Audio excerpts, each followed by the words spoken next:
Alright, here we go. So here is my zombie deck right here. And this is probably going to be the craziest zombie deck that you guys have saw.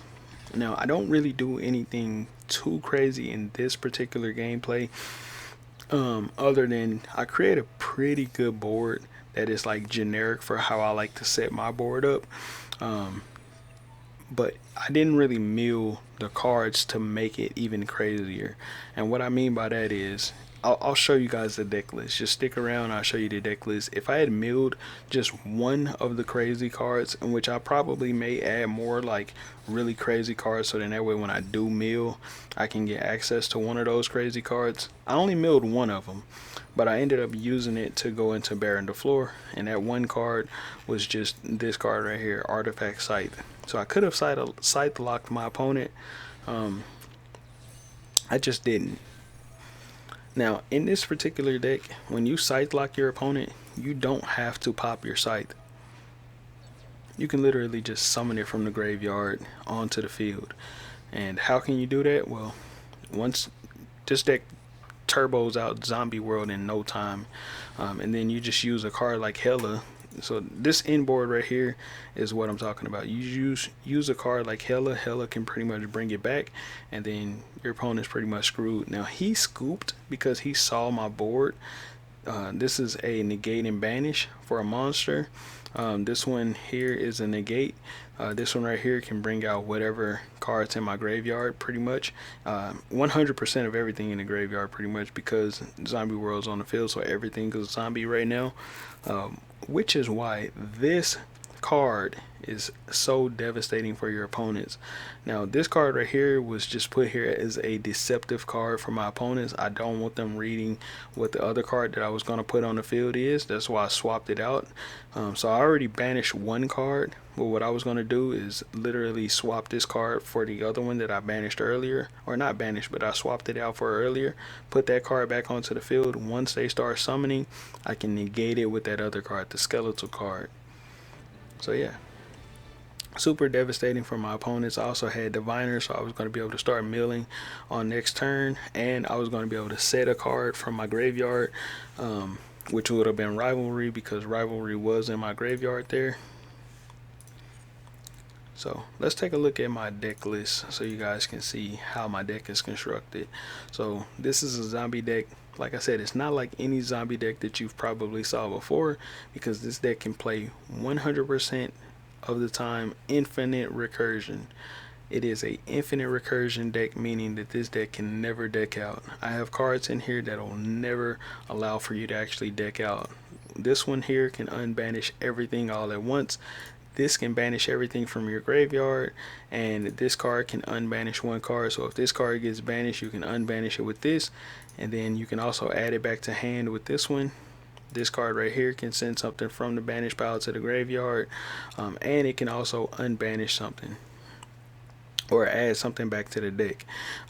These shufflers can add something from the graveyard back to the deck. So basically all of these cards can pretty much get this card back into the deck somehow. Once they get them back into the deck, you just normal summon it, and it unbanishes everything. And right before you normal this, you would just banish everything that you don't want in the graveyard and you need back into your deck. So all your combo pieces and everything with Fairy Tale Snow, and then you just normal this card on your next turn when you draw it.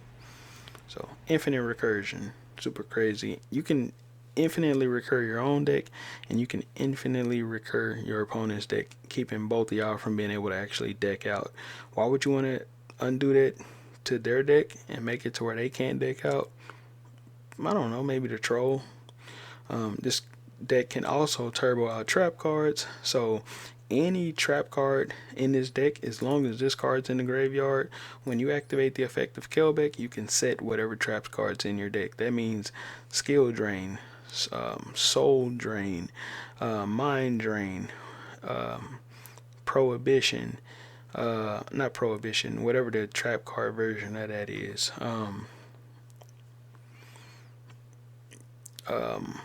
Whatever the case may be, Crackdown. Crackdown is a trap that can steal your opponent's monster.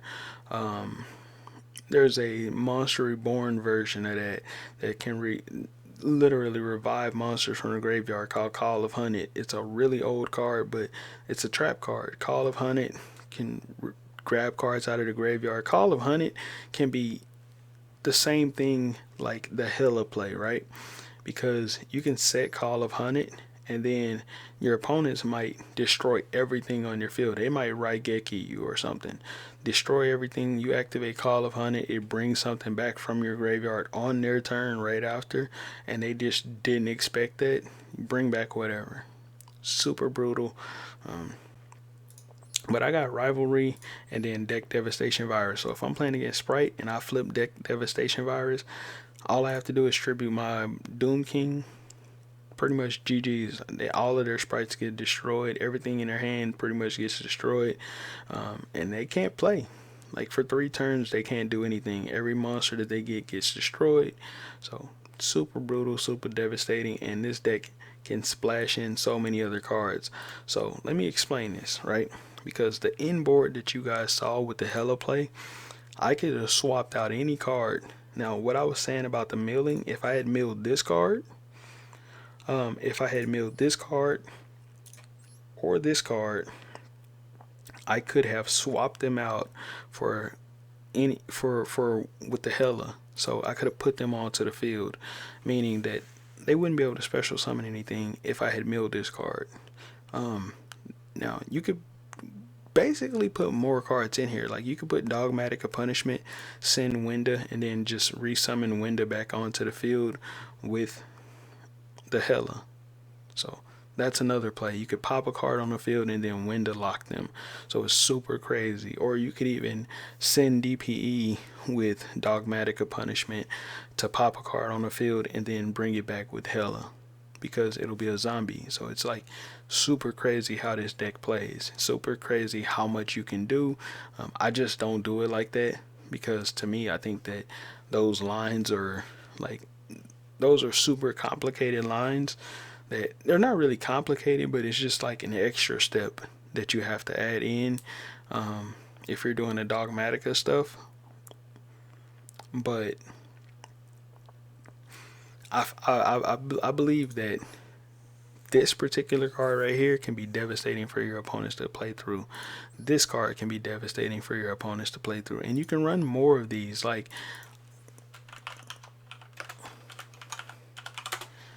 originally, before I started playing this, I was actually doing these 2 cards. I was playing these 2 cards, putting them both in and doing an infinite negate.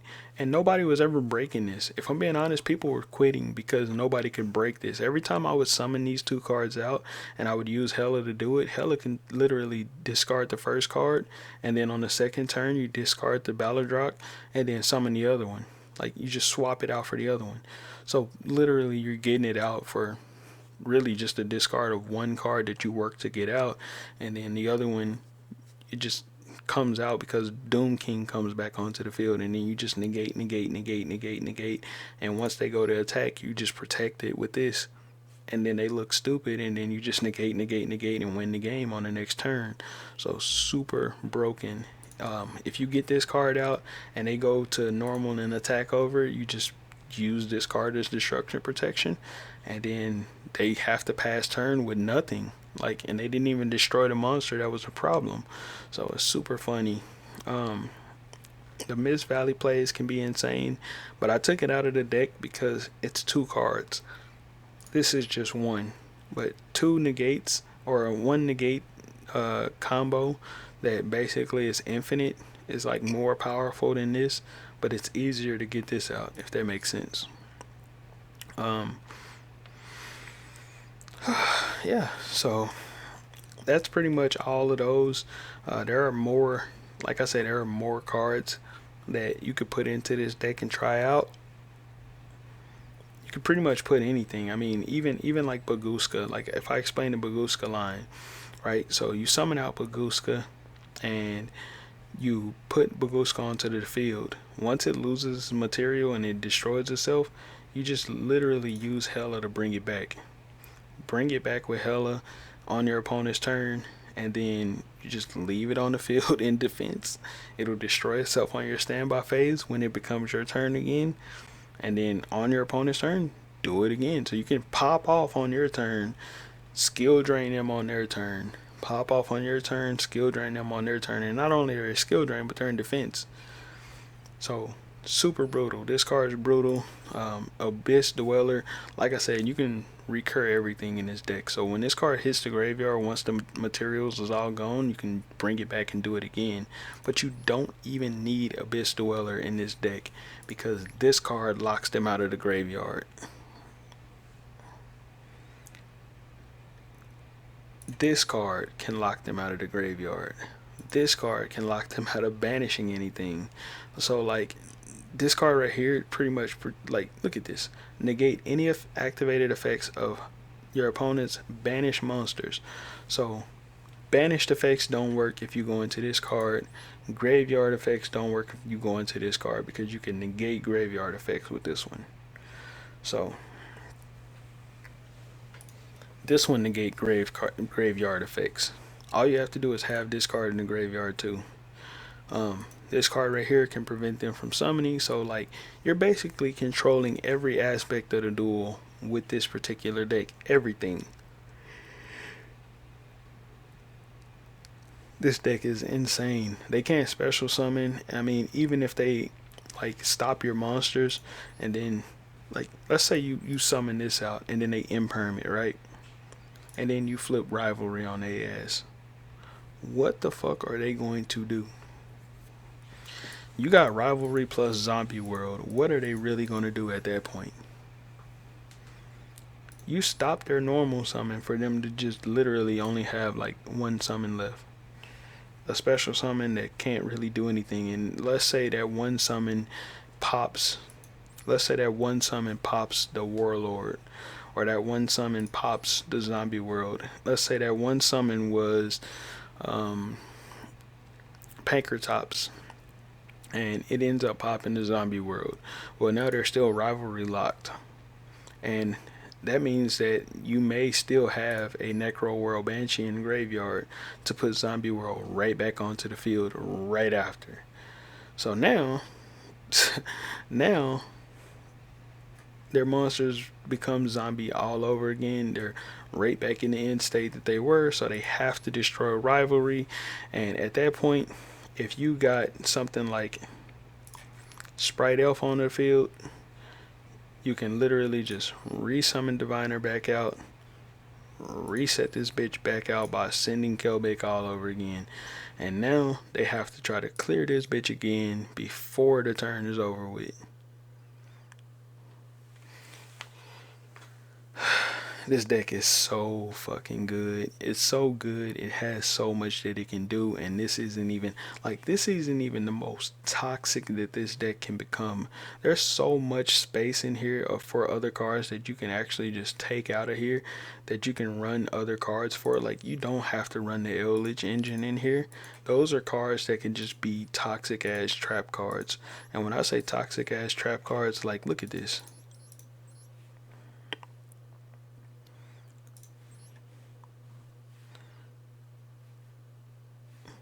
300 damage to your opponent for each removed from play card. So you banish it, and then DD Dynamite them over and over and over. Let's say you look at something like, let's see what some toxic ass traps are. Erratic Epidemic Virus. That's just all the way toxic. Let's see. There are some pretty toxic ass traps in here. Power Sink Stone. This is basically a skill drain. You got skill drain. You can put that in there if you wanted to. The only reason I don't do skill drains because it basically locks me from being able to play the game too. It negates all my monsters, and I work hard to get my board built up. But Eldritch can clear your skill drain. This is the craziest thing. Eldritch can clear my own skill drains. I can clear this card as well. Using Eldritch because of the way that Eldritch works. So I can pop a card on the field. So I can use Eldritch to pop this card, and I can use Eldritch to pop any spell cards that I have. So I can clear any spell or monsters that I have just using Eldritch and spell cards, literally. So Eldritch can pretty much clear the field. Also, this card can be tributed by other cards, just so as long as you don't have Zombie World, but there are ways of getting around this card particularly. Let's see here. Let's see. Then we got Imperial Iron Wall. If I want to keep cards from getting banished, I could put this card in the deck. This is good against Floowandereeze. I mean, not Floowandereeze. Actually, yeah, it is good against Floowandereeze. And because they can't banish their birds, it is also good against the Runics. Because then once you flip this card, Runics can't do anything. So if this card gets milled to the graveyard, this card gets milled to the graveyard, and then you send this card from the deck to the graveyard, then basically you can set this card from your graveyard, and then Runics are pretty much done for if they don't Runic Destruction this before it gets flipped. So yeah, super brutal, super brutal. There are so many cards in here that can be absolutely devastating. I don't even have Golden Land Forever in my deck, but this could be a very easy to get to card that can be an Omni Negate that I can get to very consistently and a lot because of how easy it is to unbanish cards. I can reuse it, which is why I only have Eldritch at 1. I actually had Doom King at 1 for the longest, but I put Doom King to 2 because I just wanted to basically mill him more rather than having to search for him all the time.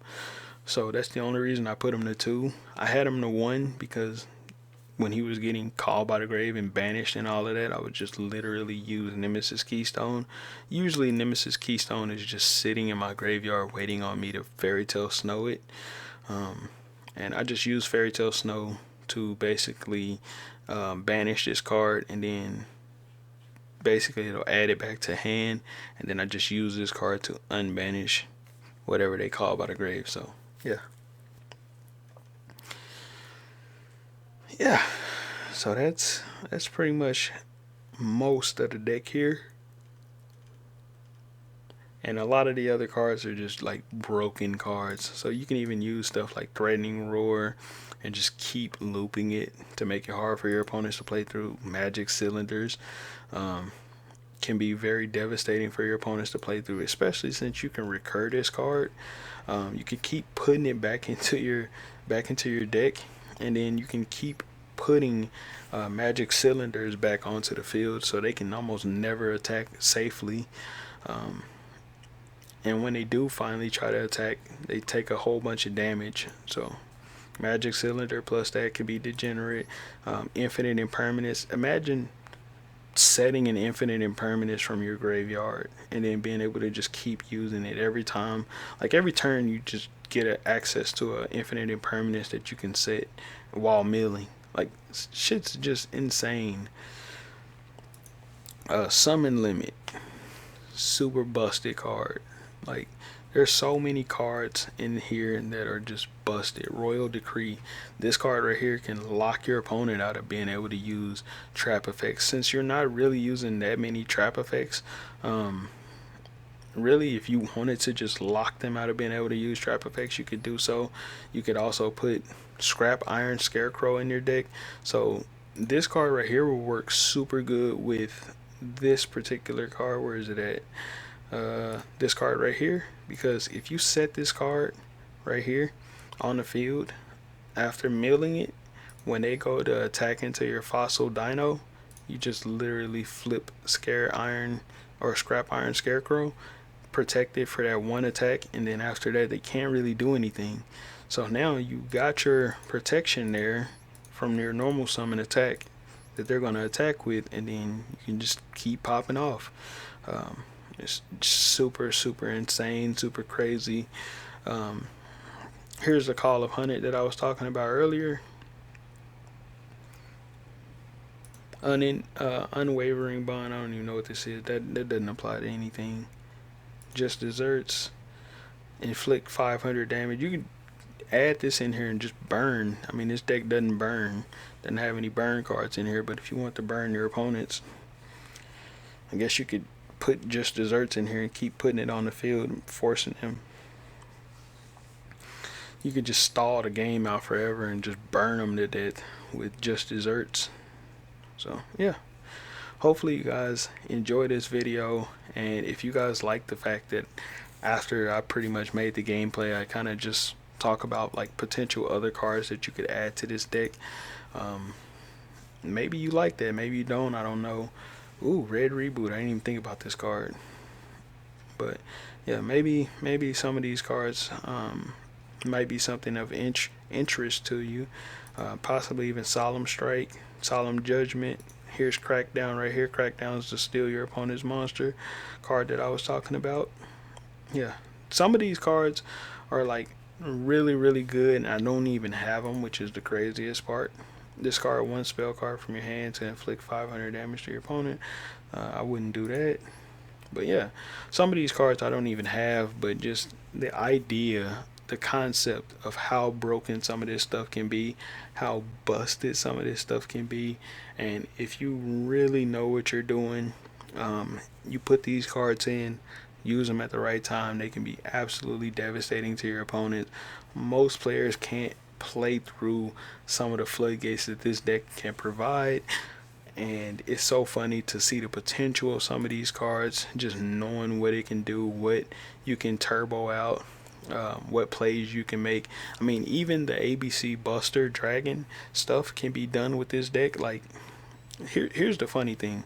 You put 2 copies of all the ABC cards in, and you just mill, and put the ABC Buster Dragon in here. Like, you can go into that card so easy. 2 copies of everything pretty much mills everything really fast. And here's the craziest thing. If you don't hit those cards, here's the crazy thing about this particular card, why I have 2 anyways. I had 1 in here before, but what I found was that if you're not getting good meals in your match, you can set one of these cards. Leave one in the graveyard, set the other one. And when you do, you flip this card over. When you flip this card over, it'll add everything. It'll swap your graveyard with your deck.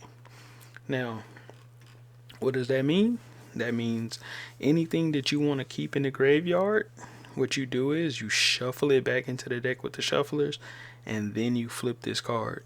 So now all of those cards will be in the graveyard plus the other cards, and voila. Hopefully that makes sense. So what you basically done is now all your ABC pieces can be in the graveyard just like you need them to be, and then you can go into ABC Buster Dragon. All of the pieces that you need in the graveyard, you can consistently get into the graveyard by simply milling 15 cards from your deck, 15 cards from your opponent deck. And that is not hard to do if you get these cards in the graveyard anyways. If you have one of these in the graveyard and you mill with both of these, that's 15 cards from both of y'all's deck. Does that make sense? So that's all you gotta do. So yeah, hopefully that showed you guys something about the potential of this particular deck right here. If you learned something, or if you got something that you think that could be helpful to me that I might want to know about, just let me know. But trust me, I have been all day, all night, pretty much looking for different ways to make this deck better, looking for different 1-card pieces that can go in here that are like brutal to play through, like locks. I mean, from the Ebly lock to the floodgates, everything. I might actually even put the Ebly lock in this particular deck because of how good it is. If I put Ebly into my graveyard, and then summon it out and then link summon with that card, super brutal for my opponents to play through. It's just right now I'm just kind of like, I don't know, I'll see, maybe. Yeah, but alright though, I'll catch y'all later.